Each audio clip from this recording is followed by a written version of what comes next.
Everyone and welcome back to my channel. इस video में हम लोग चैप्टर 3.3 जिसका नाम है वेयर डू एनिमल्स लिव, जानवर कहाँ रहते हैं, उसके बारे में देखेंगे। तो चलिए वीडियो स्टार्ट करते हैं। पहला टॉपिक है कि वेयर डू एनिमल्स लिव, जानवर जो है वह कहाँ रहते हैं। Animals live in different kinds of shelters that are suitable for their survival. Animals अलग अलग तरह के घरों में अलग अलग प्रकार के शेल्टर्स में रहते हैं जहां उनको जीवन जीने में आसानी महसूस होती है। The natural surrounding in which an animal lives is called its habitat.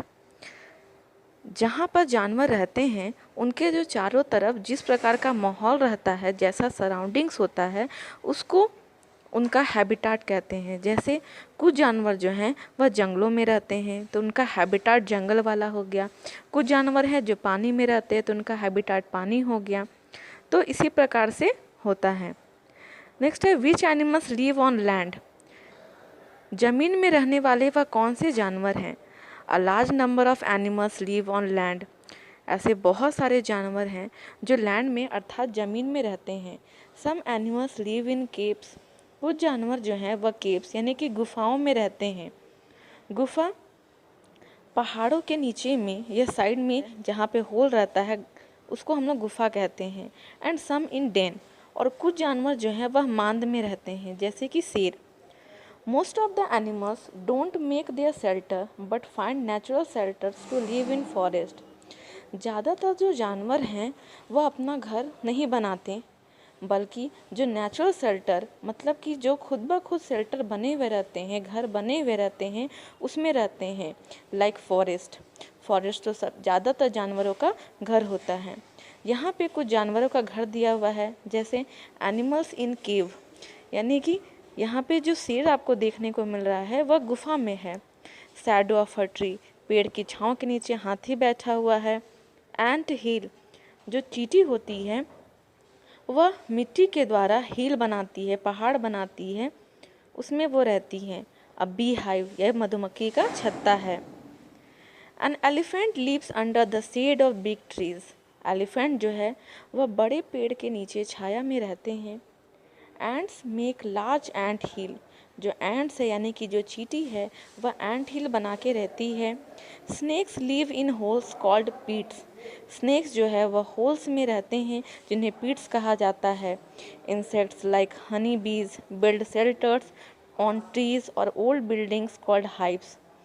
कुछ इंसेक्ट्स जैसे कि हनी बीज यानी कि मधुमक्खी वह शेल्टर अपना पेड़ों पर या फिर पुराने जो बिल्डिंग होते हैं उन पे छज्जे बनाकर रहती है।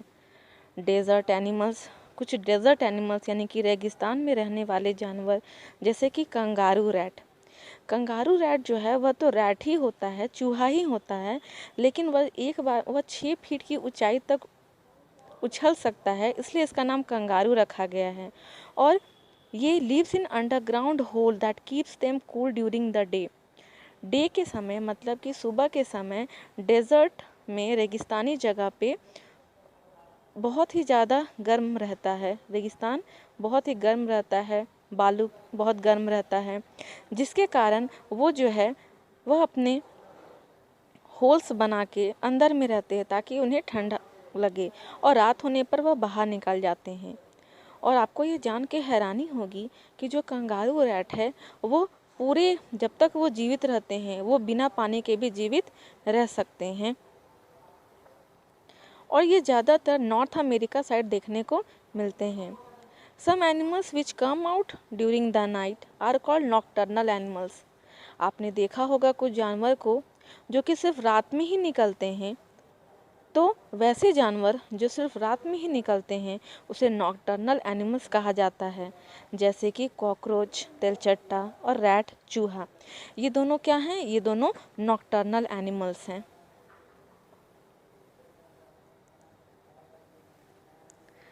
Monkey and squirrel are some animals that spend a lot of time on trees. They are called arboreals. कुछ जानवर ऐसे होते हैं जो ज़्यादातर समय अपना पेड़ों पर बिताते हैं, ज़्यादातर समय वह पेड़ पे ही रहते हैं, वैसे जानवरों को आर्बोरियल्स कहते हैं। आर्बोरियल्स का एग्जाम्पल जैसे हो गया मंकी यानी कि बंदर और स्क्विरल यानी कि गिलहरी। ये दोनों और भी कुछ ऐसे जानवर हैं जो ज़्यादा समय पेड़ों पर बिताते हैं। नेक्स्ट टॉपिक है which animals live in water. पानी में रहने वाले जानवरों कौन होते हैं? Water is the house to many animals like fish, dolphin, seal, whale, octopus, crab etc। Water बहुत सारे जानवरों का घर होता है जैसे कि मछली, fish, dolphin, seal, whale, octopus, crab means केकड़ा होता है। तो ये सारे जानवर जो हैं पानी में रहते हैं। इसके साथ और भी कई ऐसे जानवर हैं जो कि पानी में रहते हैं। These are called aquatic animals. वैसे जानवर जो पानी में रहते हैं उन्हें हम एक्वाटिक एनिमल्स यानी कि पानी में रहने वाला जानवर कहते हैं। eel lives in small holes in coral reef। समुद्र के अंदर कुछ जो समुद्री जीव हैं कैल्शियम कार्बोनेट छोड़ते हैं और उसी कैल्शियम कार्बोनेट को छोड़ने से वहाँ पे एक गुफा जैसा बन जाता है और उसी के होल्स के अंदर एल मछली रहती है। एल जो मछली है वो सांप की तरह देखने को मिलती है। जैसे कि आप इस पिक्चर में देख सकते हैं, यहाँ पे जो आपको मछली दिख रही है ये कैसी मछली है? ये एल मछली है। Sea urchin and crab lives in caves in water. Sea urchin जो है और जो क्रैब्स है यह गुफाओं, पानी के अंदर जो गुफा रहते हैं उनमें वह रहते हैं। Water provides them food and oxygen. पानी जो है उनको फूड और ऑक्सीजन देती है। पानी से उन्हें ऑक्सीजन मिलता है और पानी में रहने वाले जो जानवर है उनका फूड होते हैं। यहाँ पे कुछ ड्राइंग दिया हुआ है जिसको देखकर आप पता कर सकते हैं कि ये सारे जानवर क्या हैं, पानी में रहने वाले जानवर हैं और वह किस तरीके से दिखाई देते हैं। इसके बाद हम लोग नेक्स्ट देखेंगे which animals lives on the sea shore. मतलब कि समुद्री तट पर रहने वाले वह कौन कौन से जानवर हैं। तो पहला है मसेल, हर्मिट क्रैब, ये भी यहाँ पर दिया हुआ है। उसके बाद है सी एनीमोन, ये क्या है? ये है sea anemone. Are some sea side animals, ये समुद्री तट पे रहने वाले जानवर हैं। Which animals live both on land and water. कुछ जानवर ऐसे होते हैं जो पानी में और साथ ही साथ ज़मीन में भी रहते हैं जैसे कि frog, toad and salamander. Frog मतलब तो आप सभी जानते हैं कि मेढक होता है और टोड भी मेढक की तरह ही दिखता है लेकिन वह जहरीली पदार्थ निकालता है। और सैलामेंडर जो है उसका पिक्चर यहाँ पे दिया हुआ है, आप देख सकते हैं, यह है salamander. Are the animals which live both on land and in water. यह लैंड यानी कि ज़मीन में और पानी में दोनों में रहते हैं। They are called amphibian. वैसे जानवर जो ज़मीन और पानी दोनों में रहते हैं उन्हें हम एम्फीबियन कहते हैं। Crocodile, alligator and lizard are reptiles which have scales on their bodies. Crocodile हो गया मगरमच्छ और एलिगेटर मतलब भी मगर होता है, लेकिन ये दोनों में कुछ अंतर पाए जाते हैं। एंड लिजार्ड, ये सब जो हैं ये सारे रेप्टाइल्स हैं और उनके बॉडी में स्केल्स मतलब कि ये जो आपको ये हार्ड कवरिंग दिख रहा है, हार्ड, उसी को स्केल्स कहा जाता है।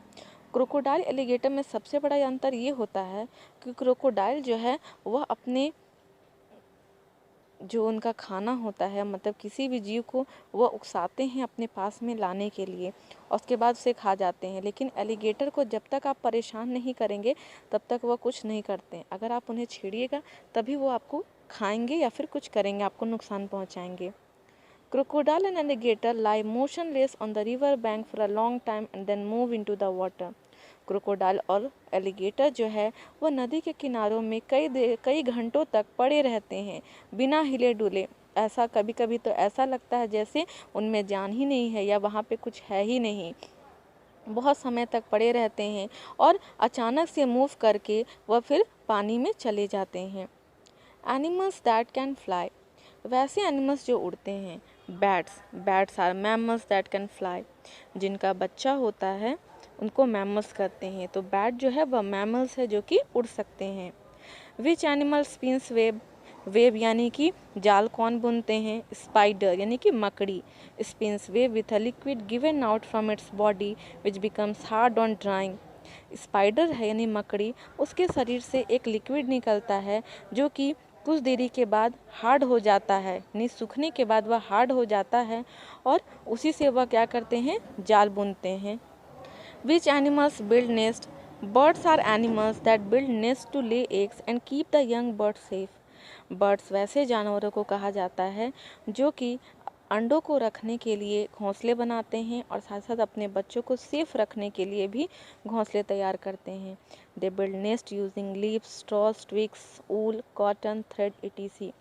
वह नेस्ट बनाने के लिए पत्तों, स्ट्रॉस, ट्विग्स, तिनका, ऊल, ऊन, कॉटन, रुई, थ्रेड, धागा, ये सब चीज़ों का इस्तेमाल करके घोंसला तैयार करते हैं।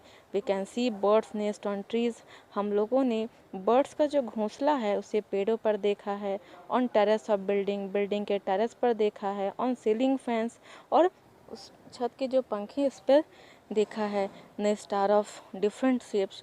नेस्ट जो है वह अलग अलग शेप का होता है।